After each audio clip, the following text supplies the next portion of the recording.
welcome again to SacTown Talks. Today we have a special guest joining us, Dr. Eugene Allen joining us, running for insurance commissioner. Eugene, how's it going? Thanks for joining us. Doing great. Thank you guys for having me on the show today. I definitely appreciate being here. Yeah, for kind of some of our listeners, you're up here in Sacramento today, meeting some folks. Can you give us a little background on what you're doing right now and what you've been doing for the past couple of years? Well, I'm currently running for California State Insurance Commissioner, and my background has definitely been in medicine. Most of my success has been from not just achieving the degrees and who I become, but I find success in giving back.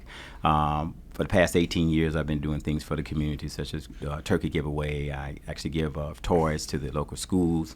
We do talks at the local high schools and elementary schools. Now we're currently doing giving away cars. We're giving away gas cars receipts, gas cars, $25 gas card gifts for about at least 500 residents for Los Angeles and 500 residents for the neighboring cities. So because my clinics are 7 clinics throughout Los Angeles, but my main focus. You have 7 clinics. Wow. 7 clinics. And it's called like the Dusk to Dawn. Is that what your clinic's called? Is that right? Right. Dusk to Dawn Urgent Care. Okay. Started in 2003. One of the founding fathers of urgent cares. In the beginning, it was just a concept, but it took off and did real good. We have 7 urgent care clinics throughout Los Angeles area. So the initial conversation was just my biggest joy is making sure that I give back to those recipients who comes to the clinic. And like for all of us who have dealt with an urgent care or insurance, like what a disaster that is, trying to figure out which one. You have a problem, you're sick, you got to figure out where you can go, which one will take your insurance. Kind of what's your experience like, kind of like being as a doctor and dealing with these insurance companies and kind of like trying to help people and not knowing whether you can or not. Great question. As a physician, especially during the COVID pandemic, the hardest thing was the primary physician wasn't in their office, and telemedicine was a big thing. So they couldn't find a lot of appointments. Urgent care and the community, large-sized hospitals was the only place you could go. Well, of course, the emergency room was overflowing, so urgent care was the only thing that was available. So my biggest experience was deciding to make sure I took care of the patient and didn't fight as much or whether they're covered in my clinic or not, knowing that during a pandemic that I would have to fight to receive payment for those out-of-network insurances. But as a physician, I think the biggest experience I've had, especially during COVID, is having the heart to say it's not so much the dynamics of the insurance, which made me become a run for insurance commissioner, is what can I do to make this situation better during this time when everybody's suffering. Right. And kind of, can you talk to us a little bit of how it was, I guess, during COVID? You get giving out vaccines, you're doing testing. Kind of, what else was it like during the last 2 years? That's an excellent question. When COVID first hit, no one knew what to do. Right. So I came into the clinic not just as the business owner, because we have 7, to actually make a difference. And at one point, I tested more people than the surrounding hospital, which was Martin Luther King Hospital, UC Irvine, and Long Beach Memorial, single-handed. Right. I was the first person to test the youngest person in California for a COVID virus. The biggest experience I had from that standpoint was understanding that I was willing to do what it takes to make the next person better in a time of need. It wasn't so much about me, it was about them. Yeah. So, you're gearing up, you're running for insurance commissioner, kind of, what made you think about, insurance commissioner? It's not a, I guess, a seat a lot of people know about generally. So kind of, what kind of spurred you to kind of, get this in your head and kind of, make the jump to run? Well, insurance commissioner was the thing that I think if I was going to make a difference for California, I chose an area that I felt real comfortable with. So I chose the insurance commissioner because that's how I became successful in it so much. But my main reason for running, but we pretty much have expressed here, help, which is trying to find a way post-pandemic to help the elderly, which now as they age and their ability to afford insurance is going down because on a fixed income, to try to stop the premiums from going higher and try to make that affordable. Second thing was when the younger kids who, let's say high school, college age, and they go off to school, to try to find some type of lower type process where they can afford car insurance of some type to help them during that time. So because post-pandemic hardship is going to be for everyone. Some of the beta things that you'll see now is the support. A lot of people in California are dealing with climate control. So climate control is starting fires. We've seen a big rush of fires that's coming throughout Right. the state of California. So one of the things that helped here is I said, okay, now that I understand insurance, maybe all this grant money, all these resources that so happen to show up during the pandemic, why can't we get some of this to try to help, let's say, navigate through these processes? And one of the processes is this urban wild life interface where we can come together with some grant money and try to stop these areas where the bush catches on fire real fast, and we can try to put some money in that. We can also, I went to school in West Virginia, we can also try to come up with some mechanism where the guy that chooses to live in an indigenous area or wild area, Right. that we can kind of come up with some area where both the insurance and the insurer can have a science-based mechanism to say that he still can get insurance and not just be, well, we can't insure you because it's a highly area or wildfire. And also, if he, and I remember I grew up in went to school in West Virginia, his neighbor will be a mile away, but if his community came up with areas to protect their property, Right. that they could get a benefit. And last thing was protection. There's a lot of fraud. 5% of any industry Yeah. is going to have fraud. Right. And so why can't we try to boost up that to stop the fraud? And then if we prevent the fraud, we can also bring these areas down. So that was my reasons for running. I needed to make a difference, and my heart wanted to make a difference, and not just making a difference and growing, because I'm going to potentially grow the clinics. That's going to happen. But make a difference where I can make a mark to help others. Right. You know, it's interesting. Insurance is such a broad topic, right? We have so many different types of insurance, you know, car insurance, as you said, you're talking about property insurance, health insurance, you know, workers' comp, things like that. You know, a lot of businesses, you know, it's hard because it's so expensive to insure things when, you know, and they never use it, right? It's always that thing that we pay a lot of money for. Most time we never use it, and, you know, hopefully we never have to. But we've never really had an insurance commissioner, I guess, with a background in kind of as a medical doctor. And that's kind of what everyone's talking about right now: health insurance premiums, you know, universal health care. So can you give us a little info on kind of your thoughts on kind of medical insurance, kind of what you're seeing now, and kind of, you know, how you think you can help in that area? Yeah. Excellent question. Well, my first thing we think about was the first question that we're saying. When you're saying universal health care, we have a typical system in motion, which is Medicare, which is universal health care. Right. I believe that in a universal health care that involved all of us, we'd probably run into the same dynamics, where the state would then give it off to like an HMO or someone to try to help management. So that concept may sound good, but it doesn't work in practicality. There's theory, which is what this is, and then there's practical, which is what I do. Right. So that's the benefit I bring to the table, to say that, hey, that sounds well, but let me show you how I work in the real world. The second question was workers' comp. Workers' comp is 1/3 of my business. A lot of the industries now went through some type of workers' comp, because if you had a person that got COVID during the process of working at your facility, whether it was a grocery store or a restaurant or even my facility, and they lost time off work, you had to reimburse that person, and that could qualify as a workers' comp type of dynamics. Workers' comp is an area that I think needs some help.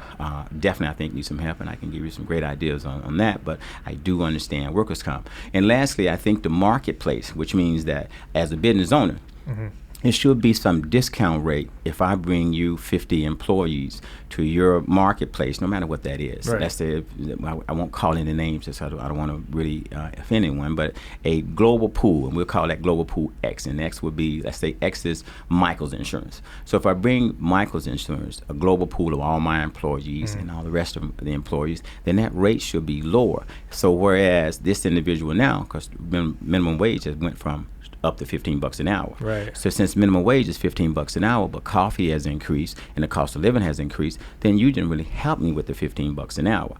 But I priced out because I can't get my Medi-Cal benefits.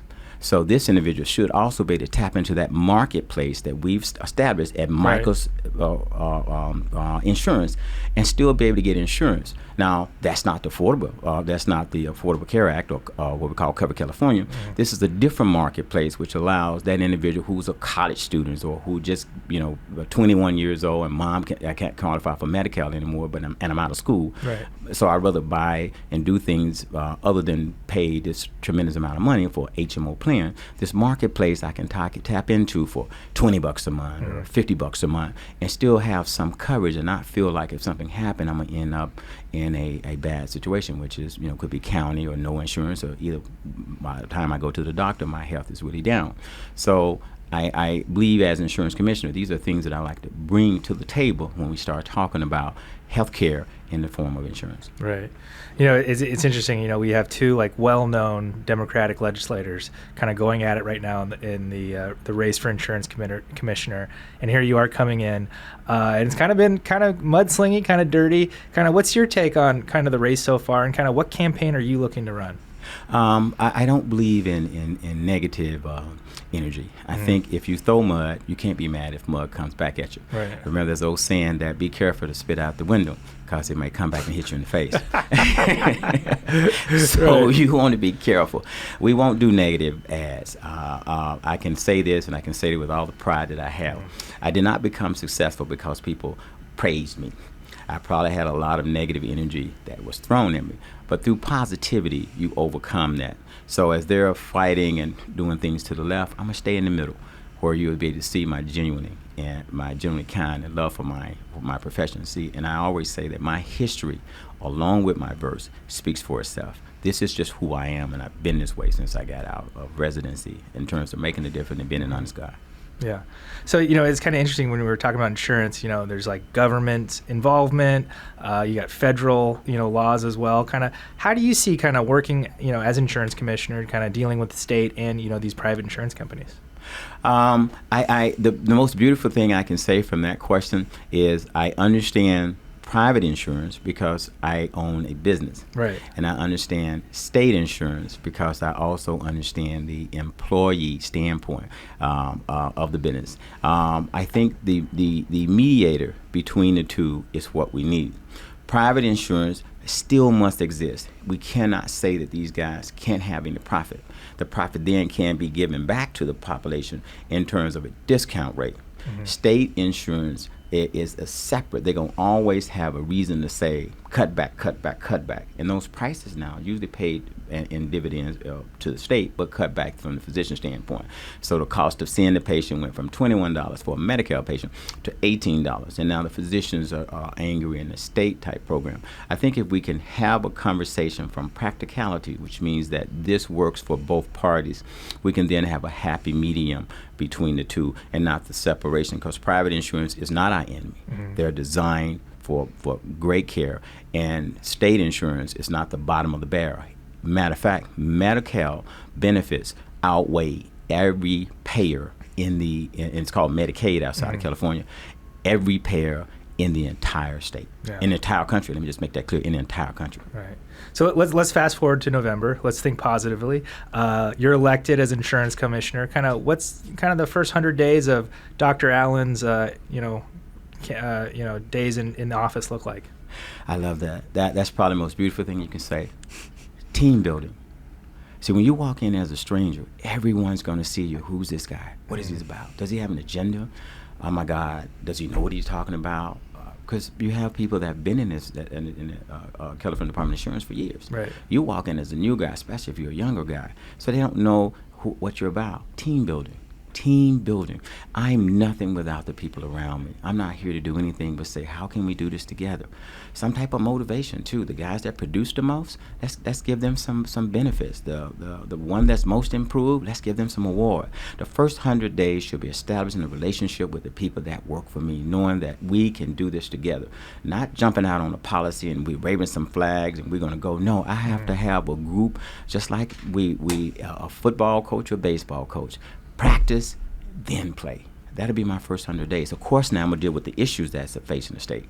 But I'm going to work the first 100 days of making sure my employees, which is the foundation of what I have, believes in my goals and my vision so we can attack together. Right.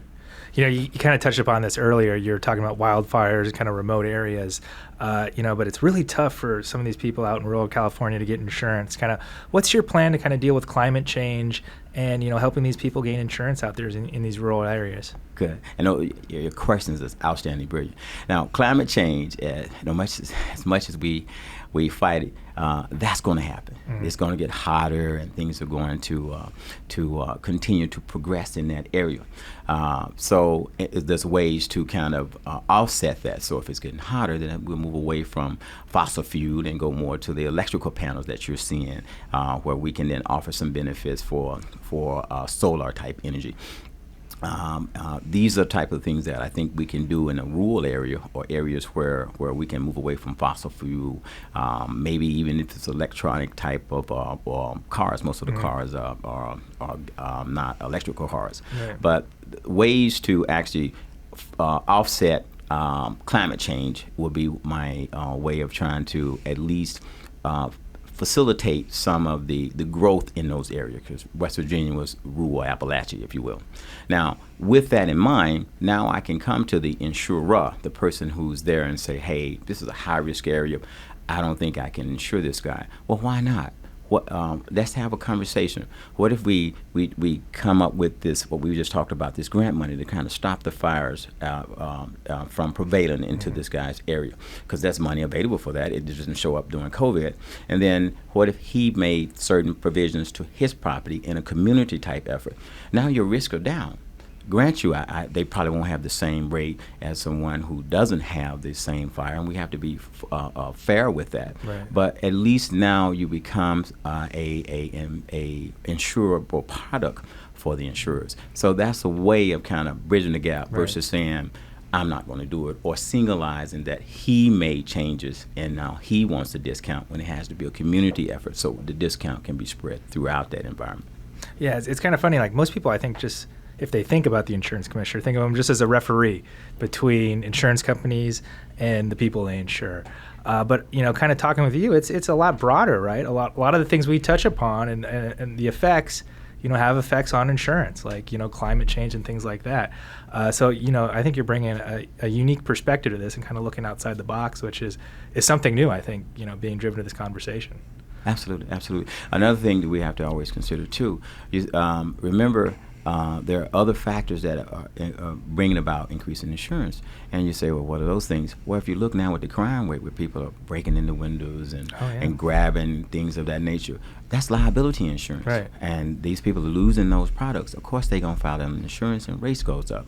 So if we can kind of be aware that we also can do things that can minimize insurance. Now, we can't stop that 5% from doing devastating things, but we increase security in some way with cameras or some type of protective mechanism, or areas where there's a possibility of them taking everything. We bring in some bars or something in that way. So, of course, we can't stop them from breaking the window unless we put in some real heavy-duty material. And if we do those, what if I do come in with bars and heavy-duty windows? Then now my risk is down. So that could be a discount that's paid back to, in this particular case, the business owner. There's so many ways to keep insurance premium down once you come to the table with someone who's actually been in this area. Other than just saying insurance is going up, let's get these guys, or the person at the bottom want to break for everything. No, we can work together as a team and keep these prices down. Financial hardship, post-pandemic, it's going to be all our problems. No matter what level of success you have, that hardship's going to hit. And if we don't try to minimize that, it affects everyone. Right. So, you're running against an incumbent insurance commissioner who's running for re-elected, another well-funded candidate. Kind of, what are your thoughts? Kind of going against these experienced politicians and kind of being, the newcomer on the scene, the person, from the outside, taking this challenge on. How has that been? We ran a poll, and within our poll, we realized that the insurance commissioner seat is one of the seats that the public is not that much aware of. Even though there's the incumbent and a long-time individual who's been in the legislature, the idea of these individuals doing the same thing in the next 4 years is not as appealing as an outsider. We want new energy now. And the poll shows that getting through this and getting into the primary, that's a 60% chance that the public realizes that the reality of Dr. Allen having that seat is way better than the 4 years of having the same type of dynamics and nothing happens for us. So we have a real strong chance of winning this race. Mm-hmm. And kind of, how are your kind of conversations going with people as you're running? Kind of what are a lot of the concerns you're hearing about from, I guess, constituencies or businesses out there as you're kind of talking to them about your campaign and what you're looking to do? They want someone to listen. No matter what, they want someone to listen to their concerns, and they want to be able to reach their insurance commissioner about the needs that they're having within their businesses. So that's been the top two. If they could hear what I'm saying and at least reply to my concerns. Yeah, and just I guess touching upon what we were talking about earlier, like the incumbents, right? They're well financed. They've been out in the areas for a while fundraising. How are you going to be able to keep up with these guys financially and get your name out there so the voters know who you are and what your message is? We've been able to get some great fundraisers. It's taken time because my notoriety is not there. But I think through the continuing exposure and the genuine that people are seeing, that you're coming in with a new perspective and you really want to help. We're bringing in more individuals and outside individuals. When I say individuals, which just mean personal donation, and outside being a company type of donation that really believes that it's time for change. So we've got a great movement in funding. The most important thing is if we can just get the face out there, get the name out there, and let people see the bio and believe in what you're having.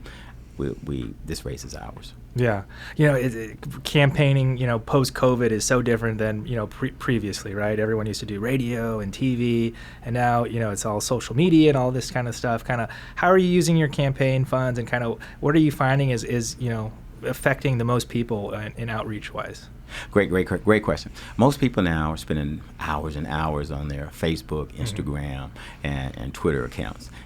It's hardly back in my day where we would watch a good TV show and in between to be commercials. Right. So the most effective weapon now or instrument now to reach the masses is going to just be social media. Right. Everyone is social media. And if you can get to the social media crowd, I think you're at least 75% for sure that you're going to get some great voters. Right.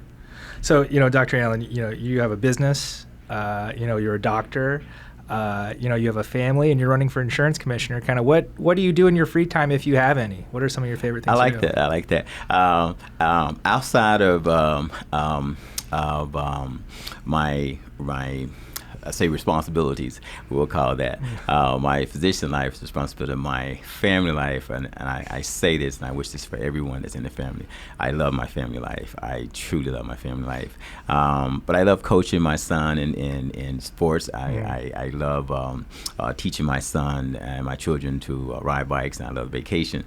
But for myself, is I find joy and pleasure, a nice little workout, something healthy. It gives me that break between being responsible and being, how can I say, relieved. Right. Relieved means that I love my life. I love being who I am. I'm thankful for my position in life. You need 1 or 2 hours a day just to appreciate where you come from and what you're doing. Right. So that personal space, that personal time, through the gym, not just through the gym, allows me to debrief, if you can say that. Right. It's kind of cool just seeing, you're in business with your wife, right? She's your business partner, not only in work but at home.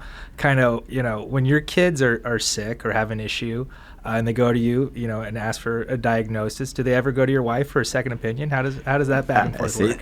I don't know if that's a setup question or not.